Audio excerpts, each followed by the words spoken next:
इकबाल है और मैं पिछले 20 सालों से मुंबई में ऑटो चला रहा हूँ। मैं मुंबई का चप्पा चप्पा जानता हूँ और सभी इलाकों से गुजर चुका हूँ, पर मुंबई में एक ऐसी जगह है जहां मैं कभी नहीं जाता। वो है मुंबई की गोरेगांव में स्थित आरे कॉलोनी। करीब 8-9 साल पहले देर रात में एक पैसेंजर को रॉयल पाम सोसाइटी में छोड़ के मैं घर वापस लौट रहा था। पूरा रास्ता सुनसान जंगलों के बीचों बीच बना था।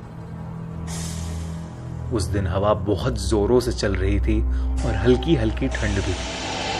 मैं किशोर कुमार का गीत गुनगुनाता हुआ जा रहा था कि अचानक मेरी ऑटो के सामने एक औरत आई। मैंने झटके से गाड़ी रोकी और उस औरत से माफी मांगने के लिए उतरा, मगर वहां दूर दूर तक कोई नहीं था। मुझे लगा कि मेरी आंखों का कुछ धोखा हुआ है, तो मैं ऑटो में वापस बैठ गया।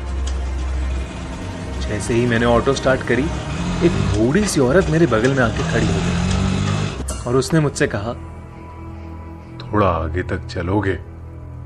और पीछे बैठ गई।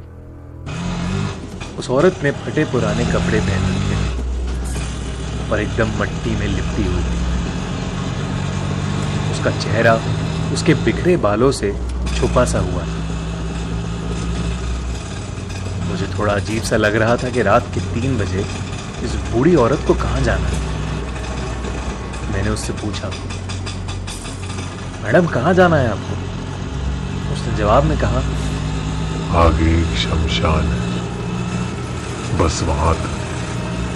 ऑटो के मिरर से जब मैंने उसे कहते देखा, उसकी आंखों में एक डरावनी सी चमक थी। जब उसके बाल हवा से उड़े तो उसका गलगला सा चेहरा देख मेरी आंखें फटी की फटी रह गई।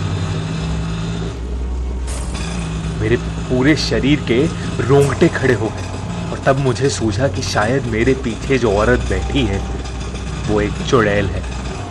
जो कुछ समझ नहीं आ रहा था, इसलिए मैं चुपचाप ऑटो को खूब तेजी से आगे भगा रहा था। एकदम से मेरी ऑटो में खड़खड़ हुई और वो बंद पड़ गई। मैंने तुरंत उतर के बिना उस औरत से नजर मिलाए ऑटो को ठीक करने में लग गया। जैसे ही मैंने ऑटो ठीक करके ऑटो स्टार्ट किया, तब मैंने देखा कि वो औरत मेरे पीछे वाली सीट पे है ही नहीं। तभी मेरे बगल से एक ऑटो गुजरा जिसमें वही औरत बैठी। मैं उस इलाके से जैसे तैसे निकलकर घर पहुंचा और सीधे जाके सो गया।